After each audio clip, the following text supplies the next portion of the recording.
In this lesson, I want to show you some common string functions that you'll use with strings, and as well introduce the character type.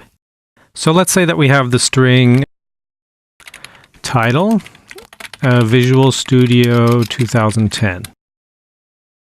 And we want to get the substring, or the part 2010, out of it. We could do it like this.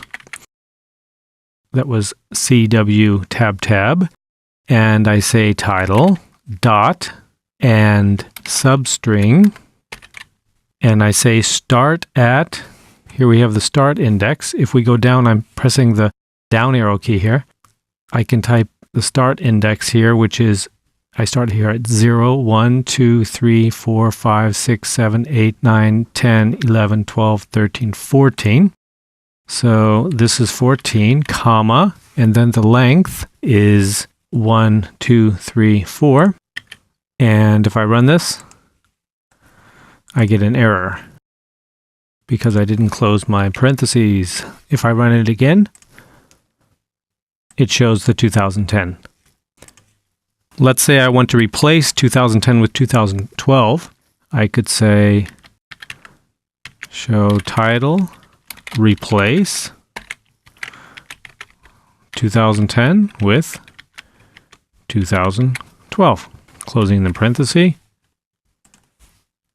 and it shows the string with the replaced substring.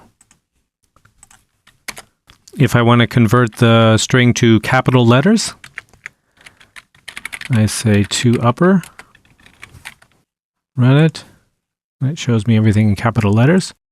There's also I am clicking here on this line and doing a Control-C, Control-V. Control-C, Control-V. And to lower shows me the same thing with all lowercase. I can also remove a certain part of a string. So if I say title remove, and the same as above, 14.4, character 14.4, length of 4, then it shows me everything but those characters. And notice also that you can combine these so that, let me copy this. I'll do this again, Control-C, Control-V. Title remove, and then on the end of this dot, to upper, for instance. And if I run this, you see that it removed these characters and converted it to upper strings. You can chain these together as many as you want. Another very useful common string function is trim. So let's say we have a text like this. External text, you got this from some outside source, and you don't know if there are spaces at the beginning or not.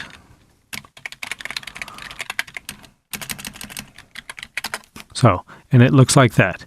If we print this, we'll put a mark at the beginning and a mark at the end, apostrophe.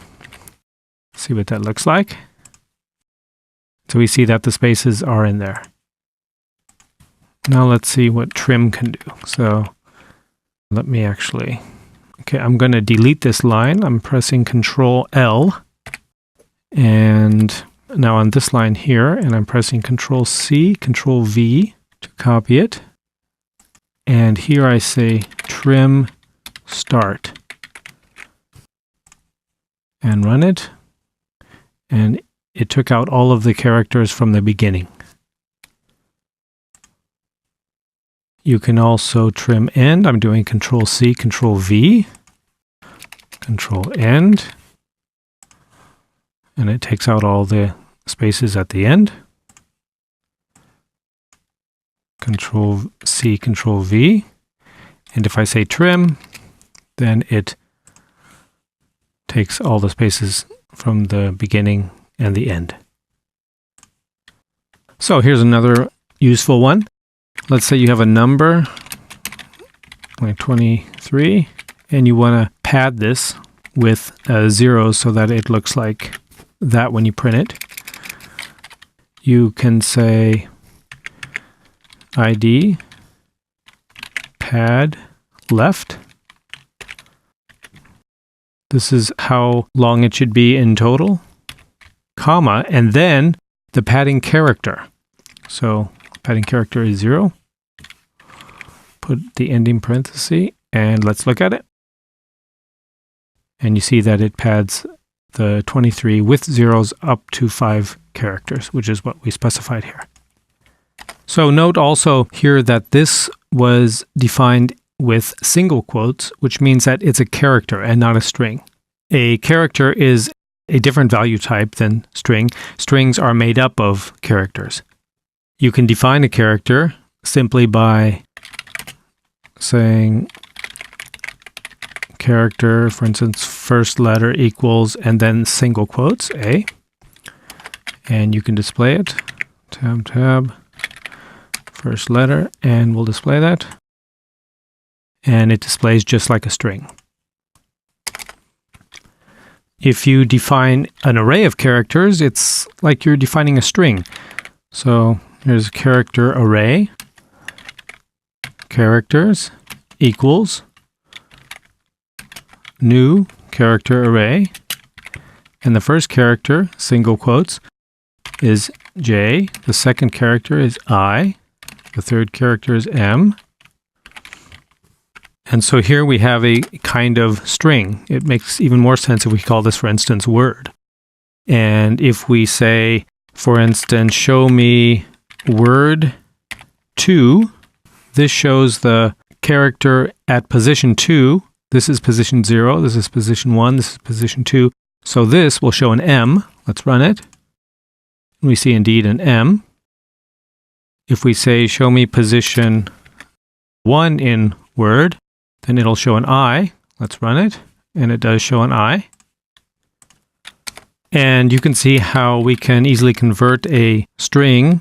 If we have, for instance, the string last name equals Thompson, then we could say something like this. Character array word 2 equals, and instead of defining a literal character array like this, we can say last name 2 character array like that. And now we can do the same thing that we did here. Word 2, the character in position 1, which would be what? This is 0, this is 2, so it's going to print an H. Let's run it. And we see that it does print an H. Note also that C# is very flexible in this way that you can convert to a character array and get one of the characters out of that array without defining a character array as we did here. Let me show you how that works. If we display here last name, 2 character array, and then since that is a character array, we want the character in the 4th position, like that. Which character is in the 4th position? 0, 1, 2, 3, 4. That would be a P. So this is going to print a P, and it does indeed print a P. So those are the most common string functions, and there are many, many more. Remember that a string is in essence a collection of characters, and a character is a different type than a string. Use double quotes for strings and single quotes for characters.